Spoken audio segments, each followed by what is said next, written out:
तो आज सुबह सुबह मेरी स्प्लेंडर के साथ पंगा हो गया था। पता नहीं क्यों, पर जब मैंने काम पे जाने के लिए इसे स्टार्ट करने की कोशिश की है, स्टार्ट ही नहीं हुई। मुझे लगा था इसकी कोई बैटरी वगैरह का इशू होगा, तो मैं फौरन इसके लिए मार्केट से नई बैटरी लेके आ गया था। और फिर थोड़ी देर तक वायरिंग और छेड़छाड़ करने के बाद मैंने इसके अंदर फाइनली न्यू बैटरी को फिट कर दिया था। और मैं बस उम्मीद कर रहा था कि अभी गाड़ी ठीक से स्टार्ट हो जाए, क्योंकि ऑलरेडी ऑक्शन में जाने के लिए मुझे लेट हो रहा था। अब मैंने आखिरी बार सारी चेकिंग की और फिर बाइक को टेस्ट करने के लिए मैं उसके ऊपर बैठ गया और फिर पावर स्टार्ट का बटन दबा के मैं उसे स्टार्ट करने की कोशिश करने लगा। मैंने एक बार ट्राई किया, 2 बार ट्राई किया, 3 बार ट्राई किया, 10 बार ट्राई कर लिया, लेकिन गाड़ी चालू होने का नाम ही नहीं ले रही थी। तो मैं गाड़ी से उतर गया, लेकिन जैसे मैं गाड़ी से उतरा मुझे दिखाई देता है कि स्प्लेंडर के इंजन से तो धुआं निकल रहा है। मुझे समझ में नहीं आ रहा था कि ये क्या हो रहा है। मैं तो इसके लिए अभी नई बैटरी खरीद के लेके आया था और इससे पहले कि मैं कुछ कर पाता मैं देखता हूँ कि धुआं और भी ज्यादा बढ़ते जा रहा था। अब इसमें आग भी लग सकती थी, तो मैं बहुत ज्यादा घबरा गया था। तो मैं फौरन भागते हुए अपने गैरेज के अंदर गया, फायर एक्सटिंग्विशर को उठाया और जल्दी से उसे चालू करके अपनी बाइक के ऊपर स्प्रे करने लगा। बड़ी मुश्किल से धुआं खत्म होता है और मेरी बाइक बच जाती है। आज तो बड़ा कांड होते होते रह गया था। और ये सब होने के बाद मैंने सोच लिया था कि अब नई बाइक लेने की बारी आ गई है। ये स्प्लेंडर काफी दिनों से प्रॉब्लम दे रही है, तो वक्त है इसे आराम देके अपने लिए नई बाइक खरीदने का। तो मैं फौरन जाके कपड़े पहन के तैयार हो जाता हूँ और सबसे पहले पहुंच जाता हूँ बैंक के अंदर। वहाँ पे जाके बोलने लगता हूँ, एक्सक्यूज मी सर, मुझे कैश विड्रॉ करवाना है। हाँ जी सर बोलिए, आपको कितना कैश करवाना है? भाई मुझे तो 4.5 लाख रुपए विड्रॉ कराने हैं, आप प्लीज जल्दी से कर दीजिए। ओके सर, आपने जितना अमाउंट बोला था मैंने उतना विड्रॉ करवा दिया है। अब नई गाड़ी के लिए पैसों का इंतजाम हो गया था, तो मैं जल्दी से सारा कैश अपने पास रख लेता हूँ और थैंक यू बोलने के बाद मैं बैंक से निकल पड़ता हूँ। थोड़ा बहुत चलने के बाद मैं पहुँच गया था बजाज के शोरूम में और वहाँ पे पहुँचते ही मैनेजर मुझसे बोलने लगता है, हेलो भाई साहब, क्या चाहिए आपको? आपको एक से एक गाड़ी मिलेंगे इधर, क्योंकि ये है बजाज का शोरूम। ये सुन के मैं उन्हें बोलने लगता हूँ कि भाई साहब मुझे बस एक ऐसी बाइक चाहिए जो मेरे डेली यूज में अच्छे से काम आ सके।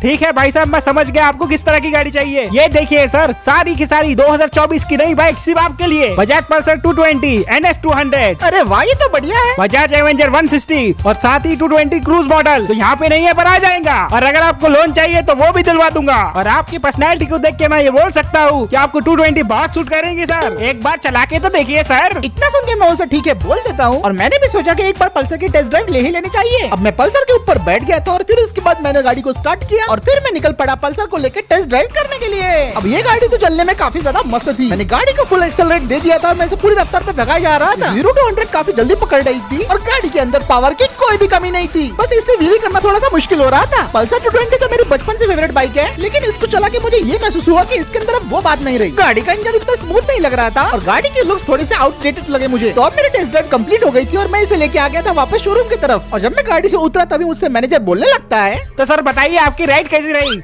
पसंद आई ना आपको 220? अब ये बात को टालने के लिए मैंने मैनेजर को बोल दिया कि भाई डेली यूज के लिए ये गाड़ी थोड़ी सी हैवी हो जाएगी मेरे लिए। अगर आपको ये गाड़ी हैवी लग रही है तो 150 ले लो। अरे भाई मेरा मतलब तो समझो, मुझे हैवी गाड़ी नहीं चाहिए। एक बार 180 की टेस्ट ड्राइव लेके देखो सर। वो बंदा मुझे किसी तरीके से कन्विंस कर लेता है और अब मैं पल्सर 180 के ऊपर बैठ गया था। ये आपको जरूर पसंद आएगी, ये बिल्कुल परफेक्ट है आपके लिए। और फिर मैं पल्सर को स्टार्ट करके इसकी भी टेस्ट ड्राइव लेने के लिए निकल पड़ता हूँ। अब पल्सर थी तो बढ़िया गाड़ी, इसका इंजन स्मूथ था, परफॉर्मेंस बढ़िया थी और ये माइलेज भी अच्छा खासा निकाल के दे देती थी। लेकिन इस गाड़ी के साथ मेरी थोड़ी सी वाइब मैच नहीं हो रही थी, तो मैंने बिल्कुल इसकी एक छोटी सी टेस्ट ड्राइव ली और इसको लेके मैं सीधे आ गया वापस शोरूम में। और इससे पहले कि अब कुछ डीलर बोल पाता, मैं फटक से गाड़ी से उतरता हूँ, डीलर को जाके बोलने लगता हूँ, हाँ सर, अगर आपको ये गाड़ी पसंद आ चुकी है तो मैं लोन के पेपर तैयार करूँ? नहीं नहीं भाई, मुझे अभी गाड़ी नहीं लेनी, फिर कभी देखते हैं। सर पर आपको ये गाड़ी बहुत सस्ते में पड़ रही है। नहीं भाई, गाड़ियाँ वगैरह तो अच्छी है, लेकिन बजट से मेरे बाहर जा रही है, आप समझिए, मैं नहीं ले सकता। और इतना बोल के मैं वहाँ से निकलने लगता हूँ, तभी शोरूम वाला बोलने लगता है, अरे सर एक बार सुन तो लीजिए। अरे जाना जैसे लोगों बेचुआ भी नहीं। बजाज की तो कोई गाड़ी मुझे पसंद आने से रही, तो इसलिए मैं कुछ अलग गाड़ी लेने के लिए सीधा पहुंच गया था KTM के शोरूम में। KTM का नाम तो छपरी की वजह से बदनाम होकर रखा है, लेकिन फिर भी गाड़ियाँ तो अच्छी है, तो इसलिए मैं यहाँ पे आ गया था। KTM के शोरूम में आपका स्वागत है सर। बताइए सर, मैं आपकी क्या मदद कर सकता हूँ? थोड़ा मैंने शोरूम में नजर घुमा के देखी तो यहाँ पे तो काफी सारी बढ़िया बढ़िया बाइक्स थी। देख के तो मुझे ऐसी फीलिंग आ रही थी इन सबको कि भाई आज कोई ना कोई KTM मेरे घर आने वाली है। शोरूम पे थोड़ा बहुत नजर घुमाने के बाद मैंने मैनेजर को बोल दिया कि भाई नए में थोड़े से मॉडल दिखाओ, तो वो मुझे बोलने लगता है, यहाँ पे आपको नेकेड से लेके फेयरिंग बाइक तक मिल जाएंगी, वो भी फुल कलर ऑप्शंस में। ओके सर, आप थोड़ा बाजू में आ जाइए, लेटेस्ट मॉडल दिखाता हूँ आपको। ये है KTM Duke 390, I am sorry,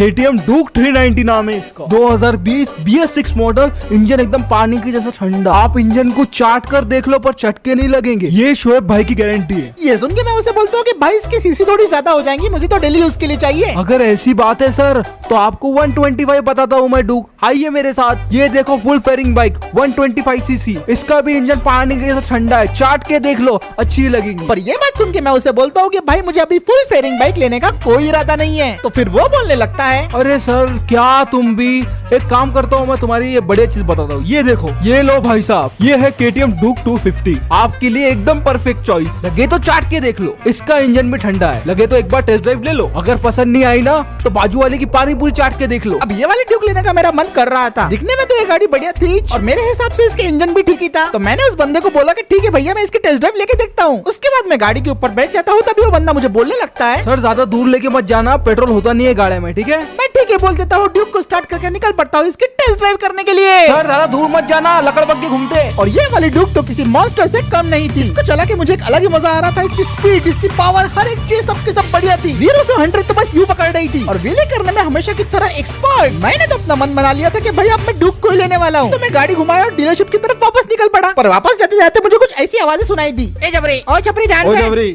ए छपरी जाएगा, ओ जबरी, ए छपरी जा रहा, ओ जबरी, ए जबरी। इसको चलाते हुए मुझे 5 मिनट भी नहीं हुए थे, लेकिन ना जाने कितने लोगों ने मुझे छपरी बोल दिया था। और अब मैंने सोच लिया था कि मैं अपने ऊपर छपरी का टैग नहीं लगाऊंगा। अब मैं ड्यूक का शोरूम लेके वापस आ गया था, तभी मैनेजर मुझसे बोलने लगता है, तो सर आप सही सही बताना कि आपको ये गाड़ी पसंद आई भी है नहीं। ये सुन के मैं मैनेजर को जवाब देता हूँ कि गाड़ी तो बहुत बढ़िया है, लेकिन कुछ पर्सनल रीजन की वजह से मैं अभी गाड़ी नहीं ले सकता। तो ये सुन के वो मुझे बोलने लगता है, तो सर आप एक काम करो, चाट के देख लो। क्या चाट के देखो भाई, लेने देने का रहता नहीं तो आते रहेगो,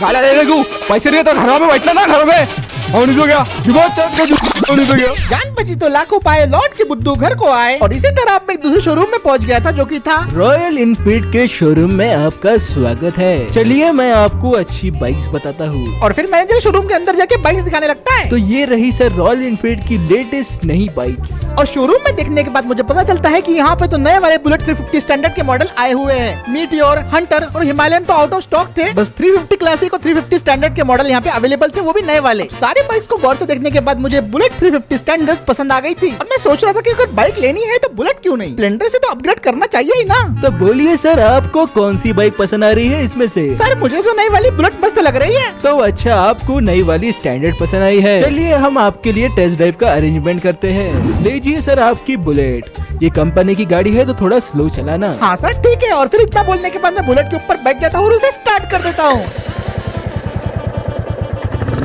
और इसकी आवाज क्या ही तगड़ी थी। और फिर इसे स्टार्ट करके मैं सीधा निकल पड़ा था इसे टेस्ट ड्राइव करने के लिए। मुझे इसे चलाते हुए सिर्फ 10 सेकंड ही हुए होंगे, लेकिन इसने ऑलरेडी मेरा दिल जीत लिया था। ये चलने में काफी ज्यादा स्मूथ थी, पहले वाली बुलेट के मुकाबले ज्यादा कंफर्टेबल थी। वाइब्रेशंस पहले के मुकाबले बहुत ज्यादा कम हो गए थे। पिकअप एक झटके में पकड़ रही थी। और क्योंकि ये बुलेट है तो इसके पावर पे तो कोई सवाल उठा ही नहीं सकता। हाँ मैं मानता हूँ इसके अंदर से किक को हटाना नहीं चाहिए था और ये थोड़ी बहुत क्लासिक के जैसी भी लग रही थी, लेकिन मेरा फाइनल डिसीजन तो ये था कि ये गाड़ी मुझे पसंद आ गई थी और मेरे घर की अब नई गाड़ी ये बुलेट ही बनने जा रही थी। और फिर मैं गाड़ी को डीलरशिप में लेके वापस आ गया था। फिर उसके बाद मैनेजर मुझे बोलने लगता है, तो सर क्या आपको ये गाड़ी पसंद आई? अगर आपको पसंद नहीं आई तो आप हंटर और नहीं भैया मुझे ये गाड़ी पसंद आ गई है और मुझे आज के आज इस गाड़ी की डिलीवरी चाहिए। ओके सर हम इसकी डील फाइनल करते हैं। तो आप गाड़ी कैश में लेंगे या लोन पे लेंगे? लाया हूँ ना भाई फुल कैश। अब डील फाइनल हो गई थी, मैं बुलेट ही लेने वाला था, लेकिन क्योंकि इसके अंदर मैट ब्लैक कलर अवेलेबल नहीं था तो मैंने इसके लिए व्हाइट कलर परचेज कर लिया। और मेरा प्लान था कि बाद में इसे मैट ब्लैक में करवा दूंगा। अब मेरी गाड़ी तो अंदर तैयार हो रही थी, लेकिन ये भाई साहब जबरदस्ती मुझे एक्सेसरी चिपकाने के पीछे पड़े थे। क्या सर आप इंजन गार्ड लगवाना चाहेंगे? नहीं मुझे इसकी जरूरत नहीं है। इंजन की बहुत प्रोटेक्शन होती है उससे। सर अभी जरूरत नहीं है। मान लो अगर कभी गाड़ी गिर गई तो बहुत काम आता है। नहीं चाहिए सर। तो क्या आप सम गार्ड लगाना चाहेंगे? ब्रेकर्स पे बहुत काम आता है। मुझे उसकी खास जरूरत नहीं है, मैं ज्यादा ऑफरोडिंग करूंगा नहीं इससे। तो आप बैक रेस्ट तो लगवा ही सकते हो भाभी के लिए। पहले शादी होने के बाद भाभी को आ जाने दो, फिर पक्का बैक रेस्ट यहीं से लगवाऊंगा। तो अच्छा आपकी शादी नहीं हुई इसलिए आप नहीं लगवा रहे हैं, तो एक काम कीजिए आप आर से ले लीजिए। मुझे रोड साइड असिस्टेंस की जरूरत नहीं है। अब वो बंदा जबरदस्ती कुछ देर तक मुझे एक्सेसरी चिपकाने की कोशिश करते रहता है, लेकिन मैं सीधा उसे बोल देता हूँ कि ये चुना भाई तू अपने चाचा को लगा। तो सर आपका टोटल हुआ 2,40,000 रूपए और 2,000 मेरा कमीशन। तो मैं उसे ठीक है बोल देता हूँ और फिर 2.5 लाख रुपए पे करने के बाद फाइनली मेरी गाड़ी का सारा पेपर वर्क हो जाता है। और फाइनली अब मैंने परचेज कर ली थी 2024 की बुलेट 350 स्टैंडर्ड। फिर उसके बाद मैं स्टार्ट करके अपनी बुलेट को लेके शोरूम से निकल पड़ता हूँ। इसे लेके मैं खुश तो बहुत था, लेकिन अभी पूरा काम नहीं हुआ था ना। अभी इसके ऊपर मैट ब्लैक पेंट करना था, एक्सेसरीज लगवानी थी।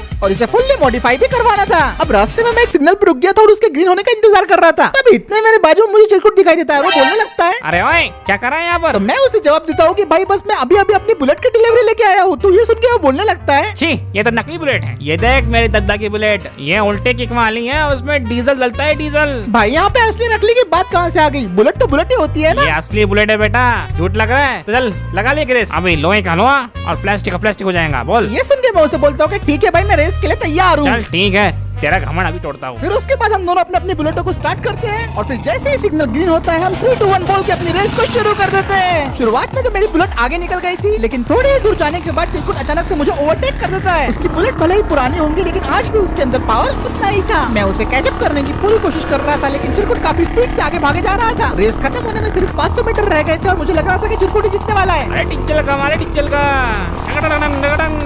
उसकी बुलेट रेस को भयानक तरीके से डोमिनेट किए जा रही थी, लेकिन मैंने भी सोच लिया था कि मैं अपनी नई नवीली स्टैंडर्ड का पावर दिखा के रहूंगा। सही टाइम पे गियर को चेंज करके मैं एक्सेलरेट कर देता हूँ। अब जाके मेरी बुलेट ने रफ्तार को पकड़ना शुरू कर दिया था और अब मैं चिरकुट के पास आ गया था। अरे नहीं क्या हो रहा है? अरे नहीं नहीं नहीं नहीं नहीं अरे नहीं। आखिरी के 20 मीटर में मैंने चिरकुट को ओवरटेक कर दिया था और मैं इस रेस को जीत जाता हूँ। लेकिन मानना पड़ेगा पुराने बुलेट ने भी बढ़िया डोमिनेट किया। हाँ तो तूने हरा के कौन सी बड़ी बात कर दिया? तेरी नई गाड़ी है और मेरी पुरानी। वो तो मैं पहले ही बोल रहा था, लेकिन कभी तो अपनी हार मान लिया कर। अबे चल बे निकल। बाप बाप होता है और बेटा बेटा होता है, समझ गया ना? तू कितनी बार ही मुझे हरा दे, तू हमेशा मेरे नीचे रहेगा। एक बात तो पक्की थी कि कुछ भी हो जाए चिरकुट नहीं बदलने वाला, लेकिन इस रेस के चक्कर में मेरी बुलेट काफी ज्यादा गंदी हो गई थी। अब वर्कशॉप में जाके पहले इसे धोना पड़ेगा, फिर जाके मॉडिफिकेशन करनी पड़ेगी। तो अब मैं अपनी बुलेट को घुमाता हूँ और उसकी मॉडिफिकेशन करने के लिए मैं सीधा वर्कशॉप की तरफ निकल पड़ता हूँ। तो फिर बस आज का वीडियो यहीं पे खत्म करते हैं दोस्तों। अगर आपको ये वीडियो पसंद आया है तो इस वीडियो पे एक लाइक कर दो, शेयर कर दो। चैनल को पहली बार देख रहे हो तो सब्सक्राइब करना बिल्कुल ही मत भूलना। और अगला वीडियो जुरासिक पार्क का आ रहा है। थोड़े ज्यादा डायनासोर हो गए थे ना, इसलिए थोड़ा सा ज्यादा टाइम लग गया। मैं मिलता हूँ आपसे अगले वीडियो में।